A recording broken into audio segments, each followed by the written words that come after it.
Bengal assembly ఎన్నికల తీర్పు దేశ రాజకీయాన్ని, పార్టీల తలరాతల్ని, మన జీవితాల్ని మార్చబోతుందా? అక్కడెక్కడో బెంగాల్లో జరిగితే మన జీవితాలు ఎందుకు మారుతాయి? Yes, there is a point. Bengal assembly ఎన్నికల ఫైట్ని 2012 నాటి గుజరాత్ ఎన్నికల తీర్పుతో పోలుస్తూ ఉన్నారు చాలామంది లోతుగా ఆలోచించేవాళ్ళు. ఎందుకని? ఆ పోలికేంటో, ఆ ప్రభావం ఏంటో చూద్దాం. దాంతోపాటు కేంద్రంలో అధికారంలో ఉన్న బీజేపీ కూటమైనా, ఏపీలో అధికారంలో ఉన్న చంద్రబాబు ప్రభుత్వానికైనా అసలు సవాల్ ఒకటి ముంచుకొస్తా ఉంది. వెరీ సూన్ అని వస్తున్న ఫీలర్లు చూస్తూ ఉంటే, అవునా, బెంగాల్ ఎన్నికల తీర్పు ఈ పరిణామాలన్నిటికీ ఒక కొత్త మలుపు చూపించబోతోందా, డైరెక్షన్ ఇస్తుందా అని అనిపిస్తూ ఉంది. ఏంటా మలుపులు, ఏంటా ప్రభావం, చెక్ చేద్దాం రండి. ఇందులో బెంగాల్ రాజకీయం ఉంది, కేంద్రంలో మారుతున్న ఈక్వేషన్స్ ఉన్నాయి, అన్నిటికీ మించి ఆంధ్రప్రదేశ్ రాజకీయానికి ఎదురవుతున్న పెను సవాల్ గురించి కూడా మనం చెప్పుకోబోతున్నాం. This is key talks special.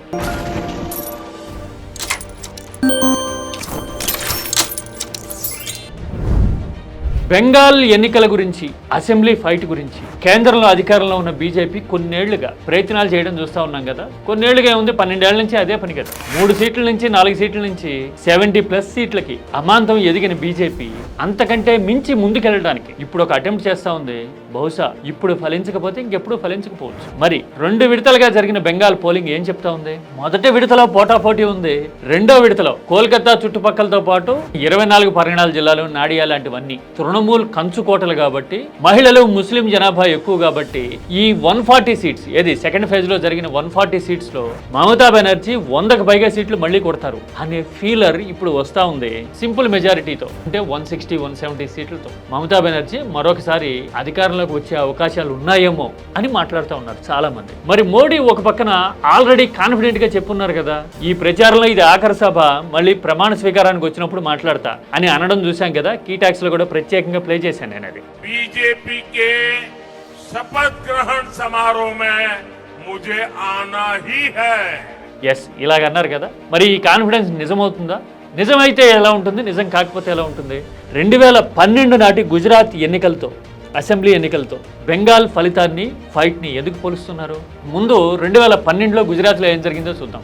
వరుసగా 3వ గెలిచి హ్యాట్రిక్ సాధించారు మోడీ. 2002, 2007, 2012 కాంగ్రెస్ బొటాబొటీగా కాస్త అటు ఇటుగా 60 సీట్ల దగ్గర ఆగిపోయింది. మిగతా సీట్లన్నీ మోడీ నాయకత్వంలో బీజేపీ గెలిచింది కదా. హ్యాట్రిక్ కొట్టిన తర్వాత ఇక నెక్స్ట్ టార్గెట్ ఢిల్లీ అంటూ 2012లోనే 2014 కోసం ఎలివేషన్స్, ప్రిపరేషన్స్ మొదలైపోయినాయి కదా. అలాగే ఇప్పుడు తృణమూల్ కాంగ్రెస్ కూడా విపక్షాన్ని లీడ్ చేసే అవకాశం ఉంది మరోసారి మమతా బెనర్జీ గెలిస్తే గనక 2026లో అని అంటూ ఉన్నారు. మోడీ అక్కడ 3 సార్లు గెలిచిన తర్వాత ఢిల్లీ మీద గురిపెట్టారు. ఇక్కడ మమతా బెనర్జీ మరోసారి గెలిస్తే గనక ఇది వరుసగా 4వసారి.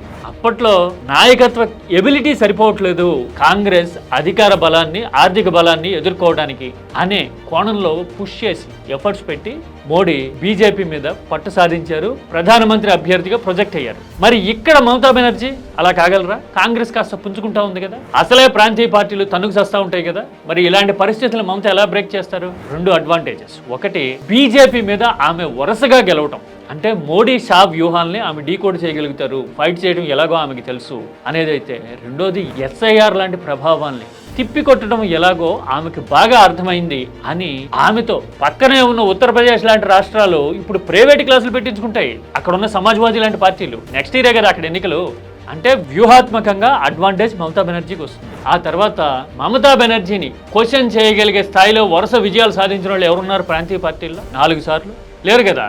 అందుకోసం ఆమె ప్రొజెక్షన్ స్టార్ట్ అయిపోవచ్చు రాజకీయంగా. ఇప్పటికే తృణమూల్ నాయకులు చెప్తా ఉన్నారు కదా, మహువా మొయిత్రా, సయోని ఘోష్ లాంటి వాళ్ళు. मैं तो अपने लीडर को प्रधानमंत्री देखना चाहती हूँ. ममता बनर्जी और टीएमसी बंगाल जीतेंगे. प्रधानमंत्री पद से रेजिग्नेशन दीजिए. చూశారు కదా వాళ్ళు ఏమంటున్నారు? నెక్స్ట్ టార్గెట్ ఢిల్లీ అని చెప్తూ ఉన్నారు కదా. అంటే 26లో ఇప్పుడు ఎన్నికల్లో మమత గెలిస్తే 2012లో గెలిచిన తర్వాత మోడీ ఢిల్లీ మీద గురిపెట్టినట్టు తృణమూల్ కాంగ్రెస్, మమతా కూడా ఢిల్లీ మీద గురిపెడతారు. దేశవ్యాప్తంగా ఒక పాజిటివ్ వేవ్ ఆరా వచ్చేందుకు అవకాశం ఉంటుంది. ఎందుకంటే మంది మార్బలం కేంద్ర మంత్రులు, దాదాపు 15 రాష్ట్రాల ముఖ్యమంత్రులు వచ్చి బెంగాల్లో ప్రచారం చేసినా గానీ సింగిల్ హ్యాండెడ్ గా సఫేద్ సాడీ ఏక్ నారీ అని చెప్పాను కదా ఇంతకు ముందు, అలాగా ఒంటి చేత్తో ఎదుర్కొన్నారు మమత అనే ఫీలింగ్ ఆమెని అమాంతం ఎలివేట్ చేస్తుంది. Fight is definitely in between Modi and Mamata next general elections లో అనిపిస్తుంది. ఇది పొలిటికల్ సినారియో. మరి అసలు ఛాలెంజ్ రాబోతోంది కేంద్రంలో ఉన్న మోడీ ప్రభుత్వానికైనా ఏపీలో ఉన్న చంద్రబాబు ప్రభుత్వానికైనా అన్నాం కదా. అదేంటి? ఆర్థిక పరిస్థితి. ఇరాన్ యుద్ధం హార్మూజ్ స్ట్రైట్ గురించో, ఇజ్రాయెల్ డామినేషన్ గురించో, లేదంటే ట్రంప్ బుర్ర తక్కువతనం గురించో కాదు. ఆ ఇంపాక్ట్ ఎలా ఉంటుంది తెలియాలంటే మరికొద్ది నెలలు ఆగాలి. మన దగ్గర అయితే పంట సీజన్ మొదలవడం లాంటివి జరగాలి. జూలై తర్వాత యూరియా కొరత బయటపడుతుంది. పెట్రోల్ డీజిల్ ప్రైసెస్ పెరిగే ప్రమాదం ఆల్రెడీ పొంచుంది. ఇంకో పక్కన ఫుడ్ సప్లై చైన్ కూడా హార్మూజ్ డిస్టర్బ్ చేయడం వల్ల ఇప్పటి వరకు జరిగిన పరిణామాల ఎఫెక్ట్తోనే ఆల్రెడీ చాలా ఆహార ఉత్పత్తుల ధరల్ని రివైజ్ చేసేందుకు ప్రపంచవ్యాప్తంగా ఉన్న మేజర్ బ్రాండ్స్ రెడీ అవుతున్నాయి. గల్ఫ్ దేశాలైనా, ఆసియాలో సౌత్లో ఉన్న ఇండియా లాంటి ప్రధాన దేశాలైనా ఇంపోర్ట్ చేసుకునే ప్రతి వస్తువు, గోధుమ, బార్లీ ఆధారిత ప్రతి ప్రోడక్ట్ రేటు పెరగబోతా ఉంది. వీటన్నిటితో పాటు ఎలక్ట్రానిక్ ప్రోడక్ట్స్ కూడా, చిప్పులు దొరకడం కూడా గగనమవుతా ఉన్న టైంలో అవి కూడా పెరుగుతాయి అంటున్నారు.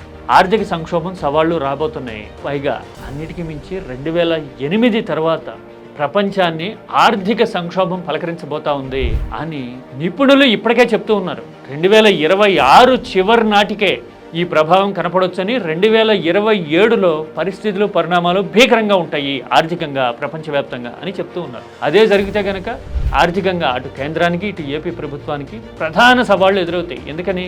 వృద్ధి రేటు విషయంలో, అన్ఎంప్లాయ్మెంట్ విషయంలో, ధరల పెరుగుదల విషయంలో మోడీ ప్రభుత్వానికి ఎలాంటి పరిస్థితి ఉంది అనేది ఆల్రెడీ తెలుసు మనకి. పైగా 3 తడవలుగా అధికారంలో ఉన్న యాంటీ ఇన్కంబెన్సీ మౌంట్ అవుతా ఉంది. ఆ విషయం అర్థమవుతూనే ఉంది కదా. అందుకోసమే బీజేపీ పొత్తుల మీద ఆధారపడే అధికారంలో ఉంది కదా. ఇలాంటి పరిస్థితుల్లో ఆర్థిక వ్యవస్థ కనుక దిగజారితే పరిస్థితులను చక్కదిద్దే సామర్థ్యం ఉందా? 2008లో అంటే మన్మోహన్ నాయకత్వం ఉంది, ప్రణబ్ ముఖర్జీ లాంటి దూరదృష్టి గల నిర్ణయాలు తీసుకోగలిగే కేపబిలిటీ, ఆర్థిక అవగాహన ఉన్న, నైపుణ్యం ఉన్నవాళ్ళు అక్కడ ఉన్నారు. మరి ఇప్పుడు అలాంటి క్యాలిబర్ని చూపించే అవకాశం ఉందా అంటే సమాధానం మీకు కూడా తెలుసు.